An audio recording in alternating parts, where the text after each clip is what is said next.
Hello and welcome to the 10th module of the Human Resource Management course. This is the module that relates to performance management.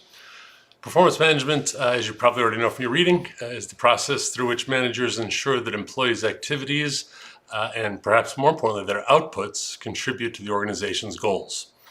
Although many employees dread the annual performance appraisal process at which, the boss picks apart employees' behaviors from the past year, performance management can potentially deliver many benefits, both to individual employees and to the organization as a whole. Effective performance management can tell top performers they're valued, can encourage communication between managers and their employees, can establish consistent standards for evaluating employees, and can help the organization identify its strongest and weakest employees. To meet these objectives, companies must think of effective performance management as a process, not just as an event. Often performance management is seen as an event that happens, once a year or once a quarter or once a month or whatever. But performance management is best seen as a process that's ongoing, throughout the years, throughout the years. And of course, it begins with knowing which activities and outputs are desired, coming up with some method by which to measure whether those activities and outputs have occurred, and providing feedback to help employees meet expectations. The performance management process helps managers and employees focus on the organization's goals. This figure displayed on the screen shows the 6 steps in the performance management process. As shown in the model, feedback and formal performance evaluation are important parts of the process. However, they're not the only parts of the process. An effective performance management process contributes to the company's overall competitive advantage and must be given visible support by the CEO and all senior managers. This support ensures that the process is consistently used across the company, appraisals are completed on time, and giving and receiving ongoing performance feedback is recognized as an accepted part of the company's culture. And so you can see in the figure, step 1 begins by identifying performance outcomes for the company, for the division, and for the department. From those broad goals for the organization, individual employee goals are developed, behaviors that will help the employee achieve those goals, and then actions to achieve the outcomes related to the desired goals. So steps 1 and 2 happen at the beginning of whatever the performance management process cycle is. The cycle is typically annual. The process is typically a 1-year process. It's probably better if it's a shorter process. It's probably better if it's quarterly or monthly. But the reality is that in most organizations, the formal process is an annual process. And then we go on to step 3, where during that cycle, so during that year, or whatever the period is, support and ongoing performance discussions happen with the employee to help the employee achieve his or her goals. At the end of the process, there's a formal evaluation where the manager and likely others evaluate the employee's performance during that cycle. During that evaluation, if improvements are needed, they almost always are. We can always do better, right?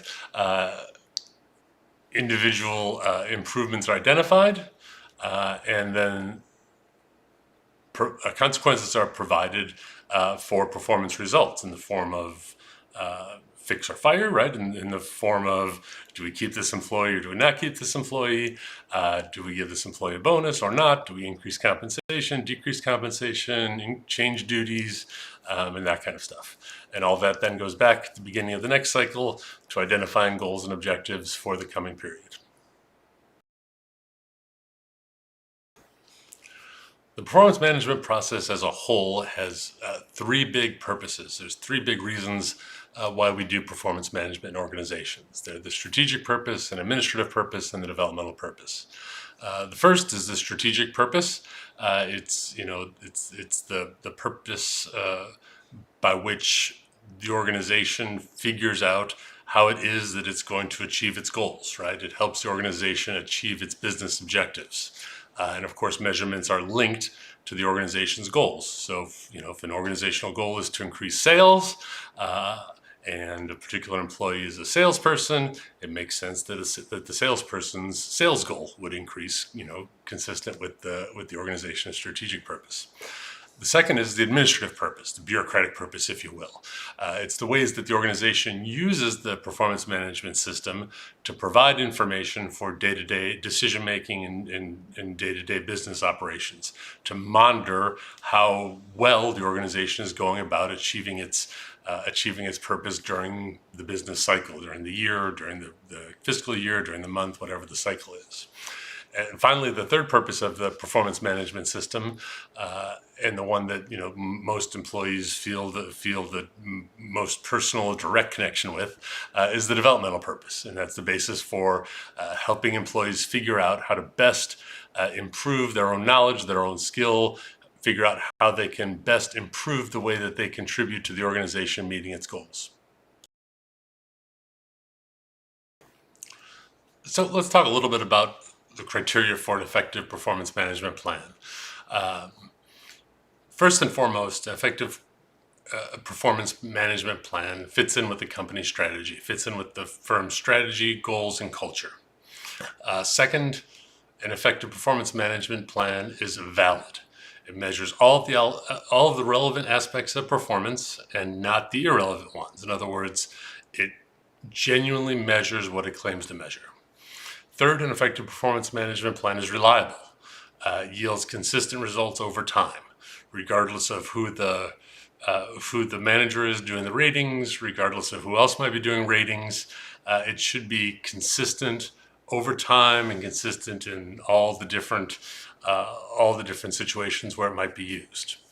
Fourth, it's one that's acceptable and accepted by all those who use it. So managers and employees both buy into it, both consider it to be a valid way of measuring performance. And finally, it gives specific feedback. Specific expectations are set at the beginning of the performance management cycle. Methods are used to achieve those goals, and valid outputs are obtained at the end of the performance management cycle. You might notice I have a clock down there on the slide. This is my favorite image for describing the difference between reliability and validity. So you can see that clock down there says that it is 1:50, about 1:50 in 45 seconds. So imagine that clock is hanging on the wall, but it has no batteries in it. It's not connected to any power source, and so it's always going to say 1:50, right? So is that a reliable measure? Think about it for just a second. The answer is yes. That clock is a reliable measure. No matter what the situation is, no matter who looks at it, whether it hangs on my wall in Dallas, hangs on a wall on campus in Arlington, hangs in India, no matter where it is, it's 1:50. No matter who reads it, it's 1:50. If you read it, assuming that you know how to tell time with one of these old things, if I read it, if someone else reads it, it's always going to say 1:50. It's a consistent measure. Is that a valid measure, though? So assuming that our goal is to measure the time of day, is that a valid measure? So it's possible that at the time you're watching this, it is 1:50, but that's unlikely, right? That'd be a weird coincidence. So assuming that the real time in whatever time zone you're in is not 1:50, then no, that's not a valid measure, because it's not measuring what we're trying to measure, right? We're trying to measure the time of day. And if that's just a clock on the wall that's right 2 times a day by coincidence, it's probably not a valid measure of time. But it is reliable because it's consistent. It can be read regardless of the reader, regardless of the rater. So it's reliable, but not valid. Now we set that clock to the correct time in whatever time zone we're in. We put batteries in it. We make sure that it's calibrated correctly. And then it becomes not only a reliable measure, but also a valid measure. So one of the ways that we can measure performance is by making comparisons among employees. And there's a number of ways to do that. One is just a simple ranking, where managers rank employees from the most successful to the least successful, from the highest performing to the lowest performing.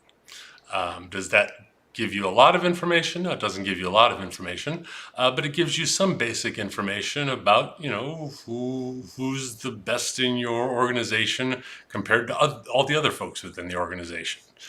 When you do simple rankings, you usually do it within employee groups, right?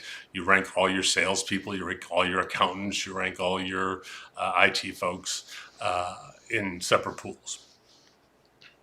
Another way to do performance ranking, to measure performance by making comparisons is through a forced distribution method, where you put certain employees into categories, usually by percentages, right? So that your excellent employees are your top 20%, your good employees are your next 20%, your average employees are your next 20%. You get the idea.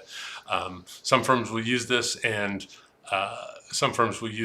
then decide that, hey, it's our top 20% get the biggest bonuses, our bottom 10% get coached out. Okay. The third approach is the paired comparison method, where you compare employees to others, employee by employee, to establish rankings, right? Compare each employee on each of the criteria.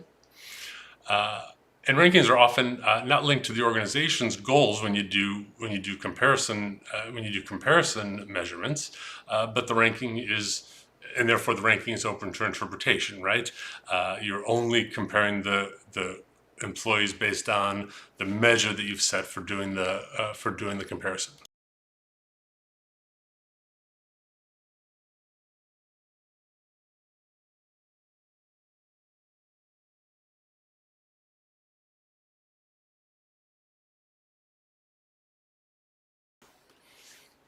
So another way of measuring performance is to measure results, right?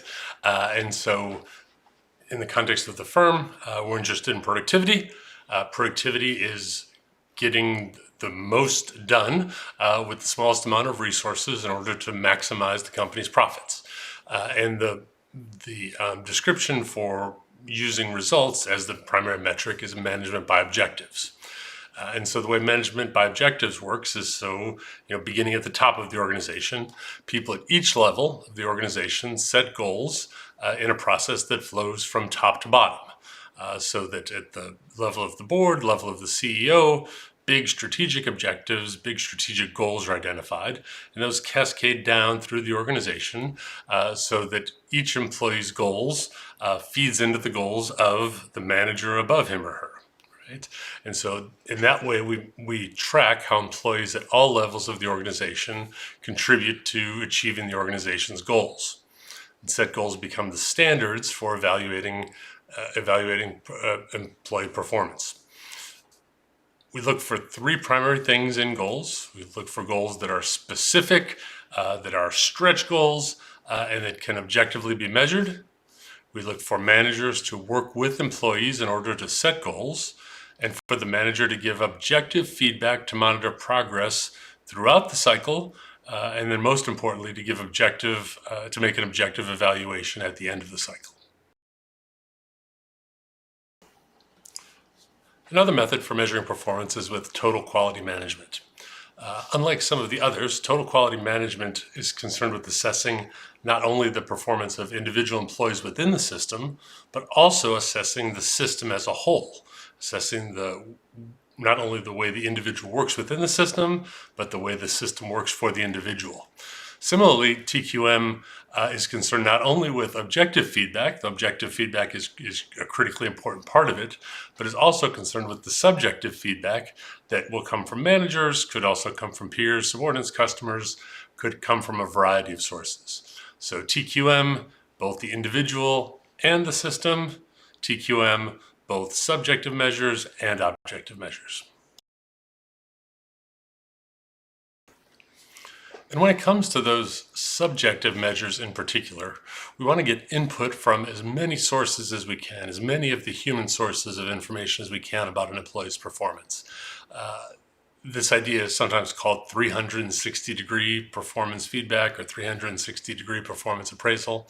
And the idea is simply that the subjective feedback, the human-based feedback, comes not only from one's manager, but also from others within the organization with whom the individual works. So that will include peers, will include subordinates if the employee herself is a manager, will include often a self-assessment, will include assessments from folks outside the organization, customers, vendors, clients, and others. So the idea is, when it comes to the subjective feedback, because subjective feedback is potentially subject to bias, we want to get feedback from as many sources as we can in order to triangulate the information to get the best information possible.